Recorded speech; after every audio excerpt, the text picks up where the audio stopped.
तो वैसे तो नैना मिलाके की आने वाली स्टोरी एक ज़बरदस्त मोड़ लेने वाली है। तो वैसे यहाँ पे हंसनी ने एक ऐसी चाल चली है जिसकी उम्मीद किसी को नहीं थी।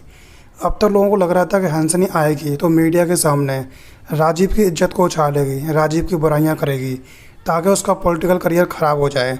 बट यहाँ पे तो हंसनी ने आगे पूरी पूरी चाल ही पलट दी।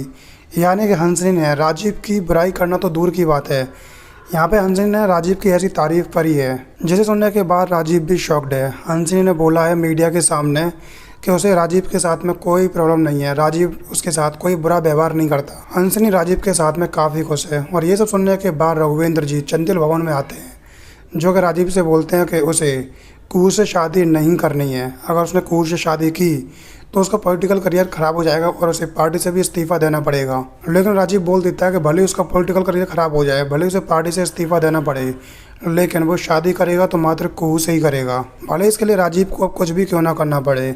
लेकिन वहीं दूसरी ओर हंसनी कुहू के मन में ऐसी बात डालती है कि तुम कितना गलत कर रही हो, यानी कि तुम्हारी वजह से राजीव का करियर ख़त्म हो रहा है, उसे इस्तीफ़ा देना पड़ रहा है।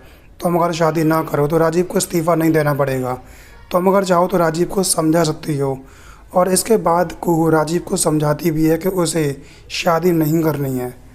हालांकि राजीव इसके लिए मना करता है, बट कुहू उसे फोर्स करती है और शादी करने के लिए मना कर देती है। साथ ही हंसनी एक और बहुत बड़ी चाल चलती है, वो कॉन्ट्रैक्ट साइन करवाती है कि जब तक चुनाव नहीं होते तब तक राजीव कुहू से शादी नहीं कर सकता। चुनाव खत्म होने के बाद भले ही राजीव उससे शादी कर ले, बट इस कहीं ना कहीं यहाँ पे हंसनी अगेन चाल चलेगी। यानी कि जैसे चुनाव खत्म होंगे और राजीव कुहू से शादी करने के लिए आगे बढ़ेगा, हंसनी फिर कोई ना कोई चाल चल देगी।